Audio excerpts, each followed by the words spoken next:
दिल्ली प्रदूषण अब आम जनता को नहीं बल्कि नेताओं को भी परेशान करने लगा है। प्रदूषण के ताजा शिकार देश के ट्रांसपोर्ट मिनिस्टर नितिन गडकरी हुए हैं। नितिन गडकरी अगर दिल्ली में 2 से 3 दिन लगातार रह लेते हैं तो उनके गले में इन्फेक्शन और एलर्जी हो जाती है।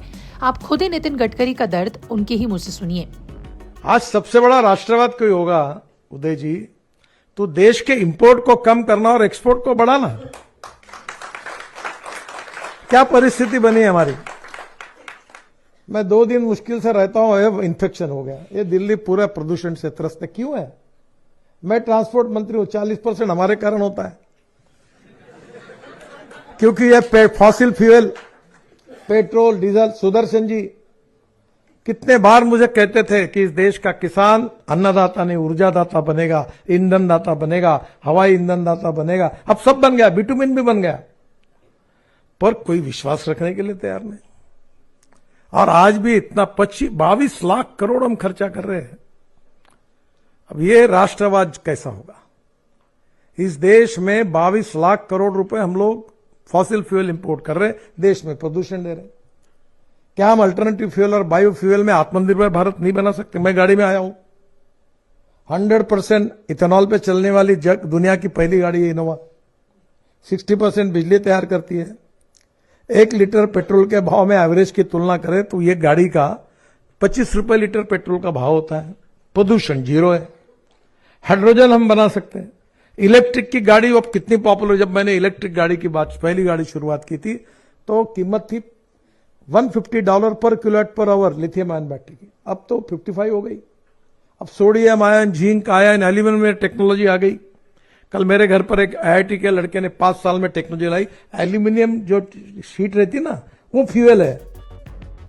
दिल्ली में प्रदूषण की सबसे बड़ी वजह गाड़ियां हैं। दिल्ली में 40% से ज्यादा प्रदूषण दिल्ली में चल रहे वाहनों से होता है। ऐसे में गडकरी दिल्ली में प्रदूषण को मुक्त कराने के लिए कोई नई पॉलिसी जरूर ला सकते हैं। गडकरी लंबे समय से वैकल्पिक ईंधन जैसे बायोफ्यूल, इलेक्ट्रिक व्हीकल और ग्रीन हाइड्रोजन का समर्थन कर रहे हैं। अब सवाल ये है कि दिल्ली को प्रदूषण मुक्त बनाने के लिए क्या कदम उठाए जा सकते हैं। क्या बड़ी डीजल 4 व्हीलर पर रोक लग सकती है? क्या दिल्ली में सिर्फ इलेक्ट्रिक गाड़ियों की बिक्री की इजाजत होगी? इसके लिए पेट्रोलियम और नेचुरल गैस मंत्रालय पहले ही सुझाव दे चुका है। साल 2023 में पेट्रोलियम मंत्रालय की एक कमेटी शहरों में डीजल गाड़ियों को बैन करने की वकालत कर चुकी है। पेट्रोलियम मंत्रालय के पैनल के मुताबिक 10 लाख से ज्यादा आबादी वाले प्रदूषित शहरों में 4 व्हीलर डीजल गाड़ियों को बैन कर देना चाहिए। हालांकि साल 2027 से डीजल गाड़ियों को बैन की सिफारिश की गई थी।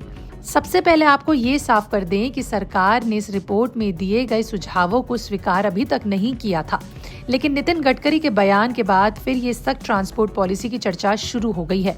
अब ट्रांसपोर्ट मिनिस्टर दिल्ली को प्रदूषण मुक्त करने के लिए क्या कदम उठाते हैं, इसका इंतजार दिल्ली की जनता को रहेगा।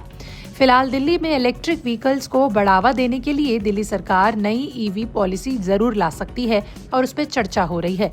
दिल्ली की इलेक्ट्रिक व्हीकल पॉलिसी के ड्राफ्ट के अनुसार बात करें, जो लोग अपने पेट्रोल 2 व्हीलर को इलेक्ट्रिक 2 व्हीलर में बदलेंगे उन्हें 35,000 से 40,000 तक की सब्सिडी मिल सकती है। सरकारी सूत्रों के मुताबिक ये कदम खास तौर पर मिडिल क्लास परिवारों को ध्यान में रखकर उठाया गया है, जिनके लिए इलेक्ट्रिक वाहनों की शुरुआती कीमत अब तक एक बड़ी समस्या बनती रही है।